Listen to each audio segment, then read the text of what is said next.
대신 내게 생명 되겠네. 이후로 생명 양식 주와 함께 먹으며 저 생명 시냇가에 살겠네. 길이 살겠네. 나 길이 살겠네. 저 생명 시냇가에 살겠네. 길이 살겠네. 나 길이 살겠네. 저 생명 시냇가에 살겠네.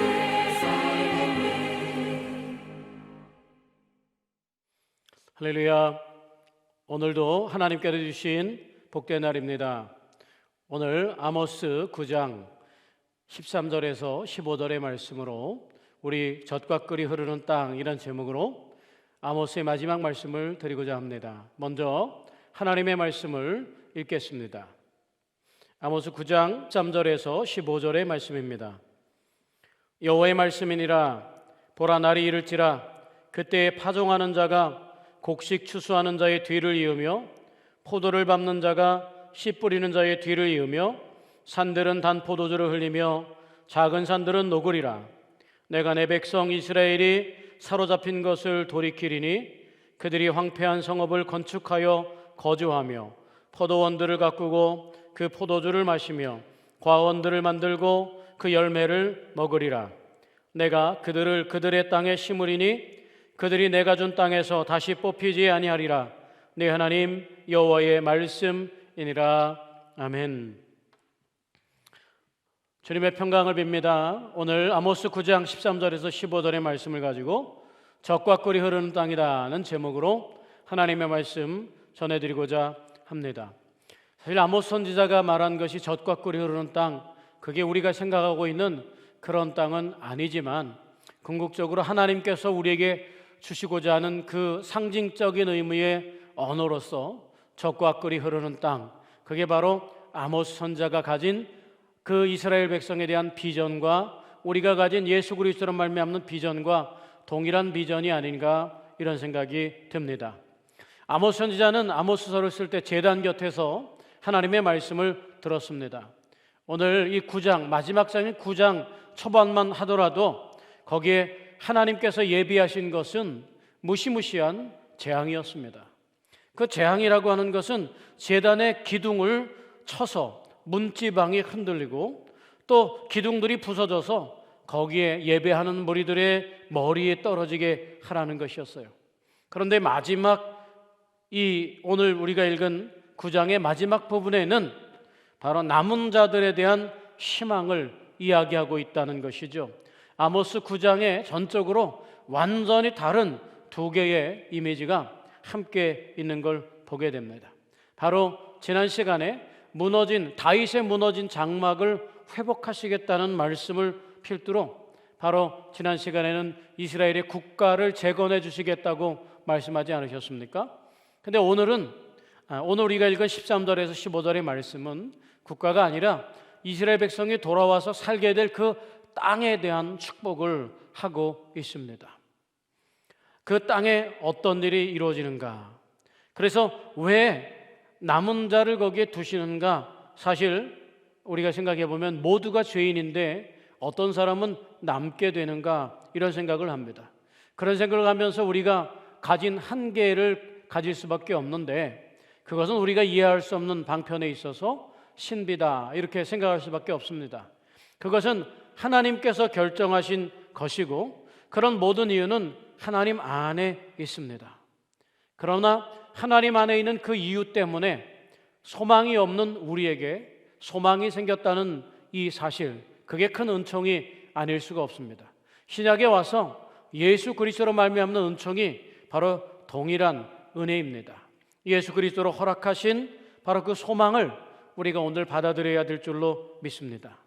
오늘 국가 재건에 의해서 그 땅을 축복하시는 이 장면을 보면서 우리 성경에는 죄인의 땅은 황폐해지고 멸망하게 되지만 의인의 땅을 풍성하게 하고 기름지게 하신다는 그런 약속들이 여러 곳에 나와 있음을 우리는 보고 있습니다.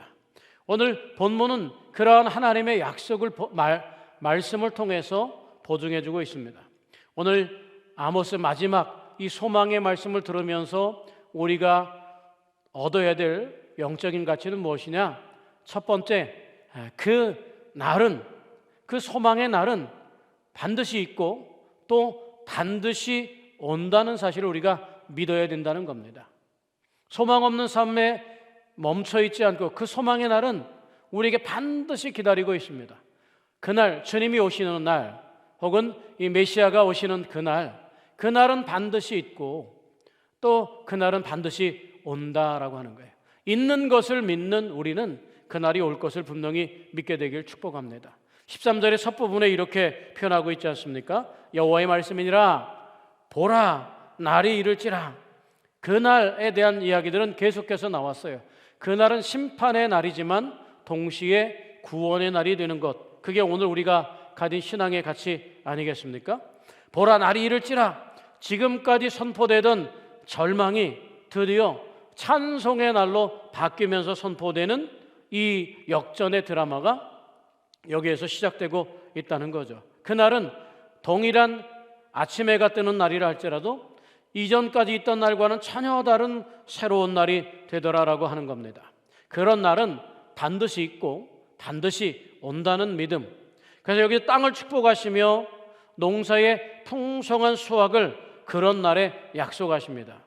여기에 두 개의 이미지를 포함했습니다. 하나는, 첫 번째는 추수 때가 지나서 이제 밭을 갈아야 하는데, 추수가 지나면 밭을 갈아 엎지 않습니까? 우리나라도 추수가 지나면 밭을 갈아 엎어줍니다. 그런데 추수하고 바로 뒤에 바로 밭을 갈아야 된다라고 하는 거예요. 보통 추수하면 거기에 벼이삭이나 좀 뒀다가 조금 있다가 밭을 갈기도 하고 그러는데, 추수하고서 바로 밭을 간다라고 하는 것은 계속해서 그 땅이 지력을 잃지 않고 계속해서 생산해내는 땅의 풍성함을 말하고 있습니다. 거기에 보면 13절의 중간에 이렇게 표현합니다. 그때에 파종하는 자가 곡식 추수하는 자의 뒤를 이으며. 파종하면 추수하는 거예요. 추수하면서 동시에 파종하는 거예요. 개역 성경에는 이렇게 표현되어 있습니다. 밭 가는 자가 곡식 베는 자의 뒤를 이으며. 곡식을 베면서 밭을 함께 가는 거예요. 우리나라는 이모작이 없지만 우리 가끔 동남아시아나 이런 데 가면 사모작까지 가능하다고 합니다. 가끔 경이롭게도 이쪽에서는 모를 심는데 이쪽에서는 벼를 바로 이렇게 비는 그런 장면을 목격하게 됩니다. 그때마다 야, 우리나라도 저런 땅에서, 저렇게 풍성한 땅에서 이 사람들이 왜 못 살까, 이런 생각을 했던 기억이 있습니다. 그 땅이, 기후가 굉장한 축복인 것 같지만 하나님이 계시지 않은 축복은 사실 그들에게 아직도 가난을 주는 것과 같은 이치가 아닐까, 그렇게 생각합니다. 어쨌든 추수의 풍성함은 그 땅이 받은 복입니다. 그게 첫 번째 그림입니다. 두 번째는 씨를 뿌릴 때에 씨를 뿌리는데 그 곁에 풍성한 수확으로 말미암아 포도즙을 만드는 자들이 포도 열매를 밟고 있다는 거죠. 여러분께서 생각하시는 포도는 어떻습니까? 포도는 포도즙을 만들거나 포도주를 만들 때 상품의 포도를 가지고 만들지는 않습니다. 다 수확하고 좋은 상품 한 다음에 남은 것, 조금 상품 가치가 떨어지는 것들을 즙으로 만들어서 판매합니다. 근데 여기 보니까 포도즙을 만드는 자들이 아직 포도를 밟고, 포도주를 만드는지 포도즙을 만드는지 모르겠지만 포도를 밟고 있어요. 그러니까 이미 풍성한 수확이 끝난 다음에 밟고 있는데 또 거기에 어떻게 해요?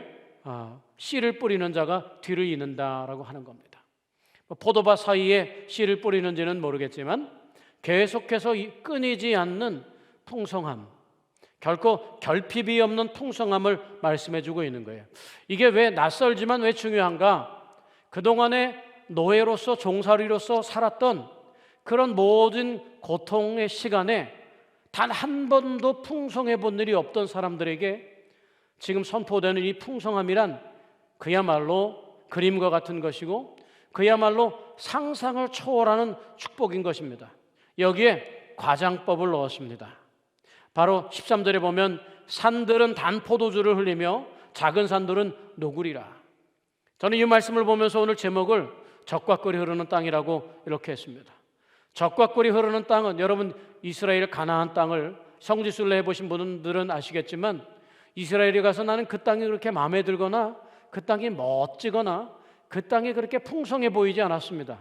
척박한 광야, 돌산, 뭐 한쪽엔 유럽같이 넓은 들판도 있기는 했지만 사해바다조차 생명이 살지 않는 짠 바다로부터 그 긴 이스라엘 땅을 다니면서 땅이 참 척박하다. 광야에 들어갔을 때는 정말로 척박한, 풀도 듬성듬성난 그런 땅이었습니다.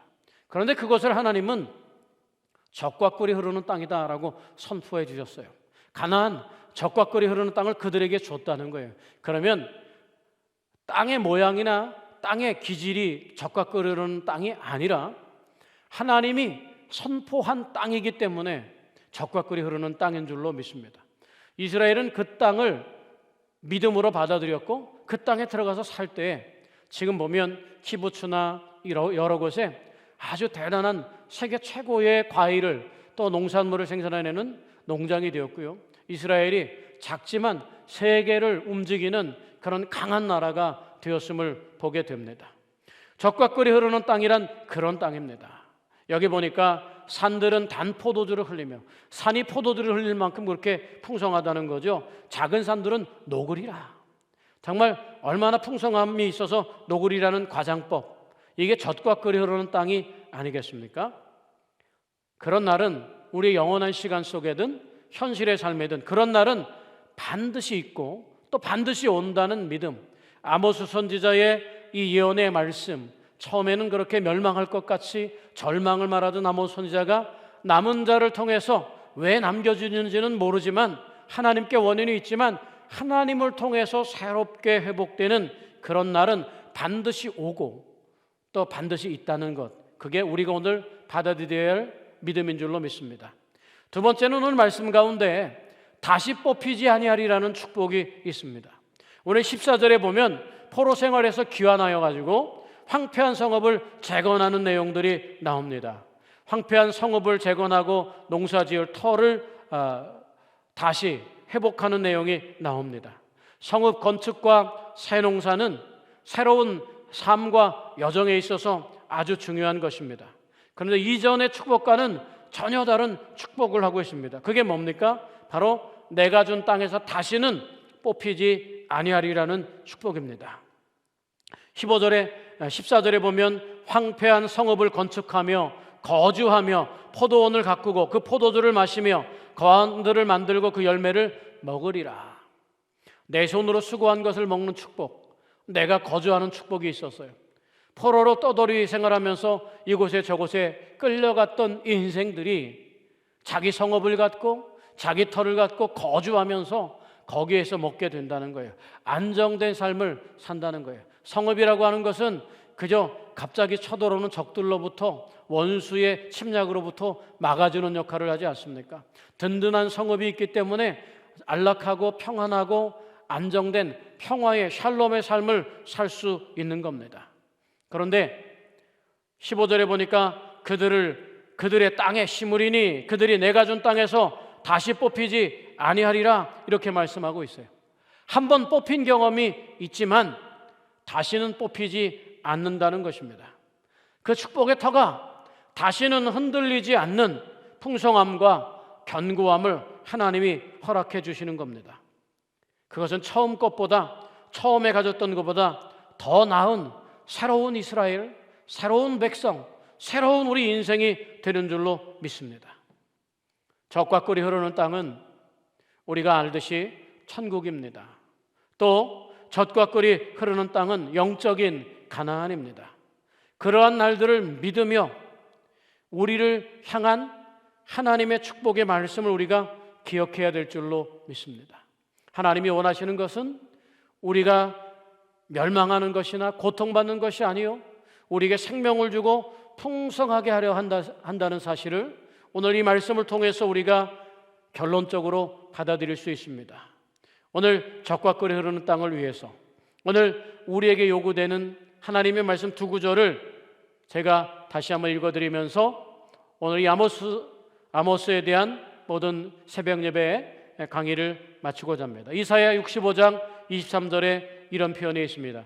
그들의 수고가 헛되지 않겠고 그들이 생산한 것이 재난을 당하지 아니하리니 그들은 여호와의 복된 자의 자손이요 그들의 후손도 그들과 같을 것임이라. 이 땅에서 하나님이 주시는 축복이 이 말씀처럼 바로 저와 여러분에게 늘 있기를 원합니다. 고린도전서 15장 우리에게 그런 날들을 기대하는 우리들에게 그런 날이 반드시 있고 다시 오리라고 기대하는 우리들에게 이렇게 말씀합니다. 그러므로 내 사랑하는 형제들아 견실하며 흔들리지 말고 항상 주의 일에 더욱 힘쓰는 자들이 되라. 이는 너희 수고가 주 안에서 헛되지 않은 줄 알미라. 흔들리지 않는 믿음, 우리의 수고가 헛되지 않음을 믿으면 그날이 반드시 있고 다시 오리라는 믿음 속에 이 행동은 바로 우리로 하여금 하나님 앞에 축복의 삶을 계속 이어가게 하는 그런 살아있는 말씀이 될 줄로 믿습니다. 아모스 선지자를 통해서 정말 이스라엘의 죄악, 패역, 그리고 성전의 죄악, 우상 숭배, 여러 가지 죄악들 때문에 이스라엘 백성들에게 절망을 선포할 수밖에 없었음에도 불구하고 이들에게 새롭게 주시는 남은 자에 대한 축복으로 여전히 소망의 길을 열어두시는 하나님의 사랑이 오늘 저와 여러분이 누리는 복된 사랑임을 생각하면서 그날이 반드시 올 것이고 또 그날은 반드시 있다는 믿음 안에서 다시 뽑히지 않을 그날을 생각하시면서 오늘도 희망찬 그리고 소망 있는 믿음의 여정을 살게 되시기를 주님의 이름으로 축원합니다. 기도하겠습니다. 하나님 아버지 감사합니다. 아모스서를 읽어가면서 우리의 죄악을 들여다봤습니다. 종교적인 죄악들, 또 탐욕, 도덕적인 죄악들, 부끄러운 죄악들이 우리에게 넘쳐 있었습니다. 구원의 여망은 조금도 없었으며 소망의 빛은 조금도 없었지만 모두가 부족하고 죄인이고 연약한 가운데에서 남은 자를 통하여 새로운 희망의 길을 여시는 하나님의 뜻은 우리가 분명히 알 수 없지만 하나님께서 남은 자를 남겨주시는 그 사랑으로 말미암아 우리에게 소망의 빛이 비치는 은총을 입었습니다. 주님, 우리가 하나님이 진정으로 원하는 마음, 우리를 멸망시키고 고통을 주는 것이 아니라 생명을 얻게 하고 더 풍성하게 하려는 하나님의 사랑을 믿음으로 받아들입니다. 주님, 우리에게 주시는 큰 자비와 은혜를 놓치지 않는 삶을 살도록 우리와 늘 함께하여 주시옵시고, 주님, 사도 바울이 말한 것처럼 내 사랑하는 형제들아 견실하며 흔들리지 말며 항상 주의 일에 더욱 힘쓰는 자들이라고 했던 권면을 주 안에서 우리의 수고가 헛되지 않으리라고 하는 축복의 권면을 놓치지 않도록 은혜 허락하여 주옵소서. 이제는 우리 주 예수 그리스도의 은혜와 하나님 아버지의 지극하신 사랑과 성령의 감화하시고 감동하시며 내주하시고 교통하시며 역사하시는 은혜가 하나님의 공의 앞에 무너지고 하나님의 공의 앞에 설 수 없는 존재들인 우리들을 소망의 빛 가운데 남은 자로 은혜를 베푸시고 그 길을 열어주신 하나님의 은혜를 생각하는 당신의 백성들 머리 위에와 가정과 생업과 삶의 터전 위에 이제부터 영원까지 함께 하시기를 간절히 축원하옵나이다. 아멘.